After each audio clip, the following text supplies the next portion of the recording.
Welcome to Paris. Welcome to Paris! Welcome to Paris. Welcome to Paris. This place is not cheap. Today I'm giving myself a budget of $100 to see just how far money goes in this country. This is the official currency of France and Europe. It's called the euro. As of right now, this is equal to a little more than $100 given the exchange rate. This is my budget for the day. It's about 95 euro, which is gonna be 100 US dollars. I start my morning walking around this place and get a cappuccino. One cappuccino, $5. I had a friend tell me that this is like the best croissant in Paris. Let's go and find out.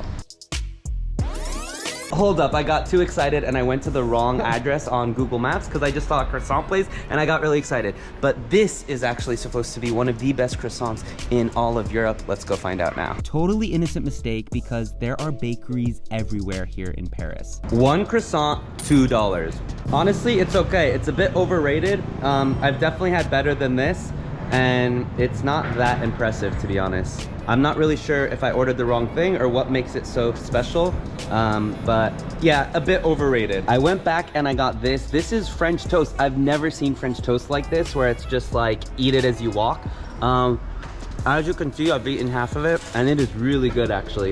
It has the French toast flavors, but it's like French toast to go. It's quite nice. The price, $3. Next, I walk for 20 minutes to head to the Louvre. This is one of the most famous museums on Earth. The price to enter is about $16, but are you seeing these lines and the crowds? I didn't even think to buy my ticket online in advance, but now I'm paying the price because this is going to take forever. And a lot of these people in line actually have a reservation. France is the world's most visited country, so maybe this is my fault. I should have planned a bit better. On the upside though, this saves me some money to spend on a crepe or something else later in the day. But I am hungry already, so I head to lunch at this French bistro. This place is called Bouillon Chartier, and it's a popular spot amongst both tourists and French people. After I order, I see the staff is placing a random woman at my table. Apparently solo eaters are paired together here. And it's not like we're just sharing a large table together. No, this is the most intimate dining experience I've ever had with a stranger. I order this for an appetizer. It's half an avocado with shrimp and sauce. It tastes delicious.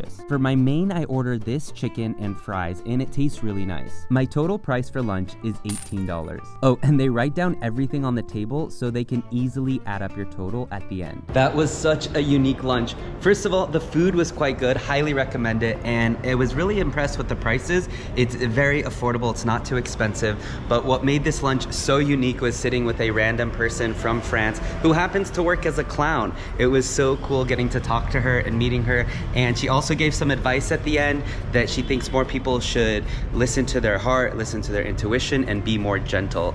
But what a unique experience to like sit with a random person, because I've never seen that before. Even in New York, sometimes they really cram people into a restaurant, but never like sitting across from them so intimately.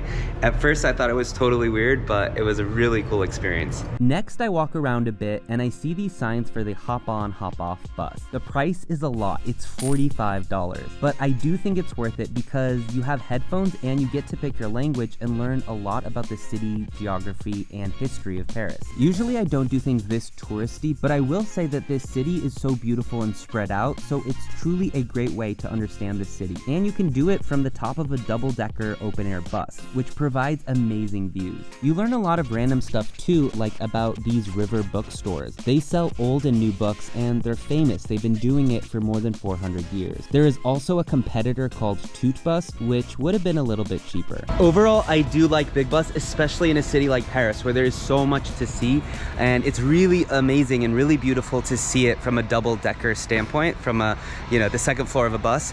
But I will say there was a lot of traffic. I'm doing this on a Monday, and there was a lot of traffic, which made it a bit annoying because you feel like you're not moving very often. So that is something to consider as well. I was thinking to myself about, what makes Paris so beautiful? What makes people so in love with Paris? Is it because of Hollywood and things that we associate because of the movies, that it's such a magical city and romantic and this and that? And I think a lot of it, yes, that is the case. But it's also more than that. And one thing I just realized walking around is that because there is so many green spaces, so many parks, the architecture is beautiful. It was just a very well-designed city. You have beautiful architecture, you have beautiful churches, fountains, statues, museums. Think about it, as I'm randomly walking right now, I see this beautiful architecture here. Oh, and behind me happen to see the Eiffel Tower. Next, I walk down this street with cool cafes and shops. I see sweets and ice cream, but I'm actually drawn to this fresh fruit. I get a few fresh peaches. The price for a couple of peaches is $3. Alright, you can't come to Paris and not go see the Eiffel Tower. So next I walk around the Eiffel Tower and the weather is beautiful, the vibes are nice. The price to go up with the elevator is around $20. So there it is, the official Eiffel Tower. I don't feel the need to go up to the top. So for now I'm just walking around some more. I got lucky with a beautiful day and definitely enjoying this weather. There are so many people here, but overall I love the vibe. Next I head to the Arc de Triomphe. This is one of the most famous sites in all of France, and the monument honors those who died in the French Revolutionary War. In the summertime here in Paris and a lot of parts of Europe, you will see that the sun sets a lot later because it's in the north. And coming from the US, I'm not used to this. I'm used to like a sunset around 8 p.m. in the summer, but here it could be as late as 10 p.m.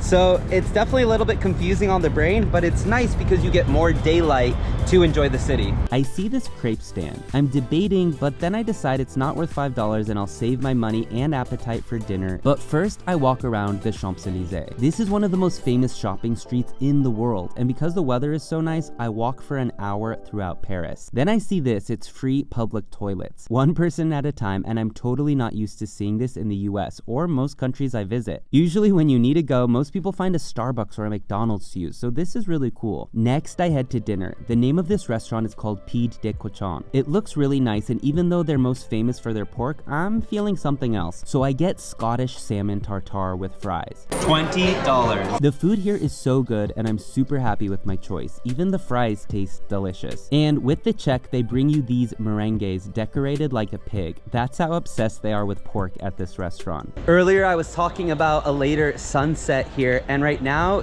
guess what? It is 10 p.m.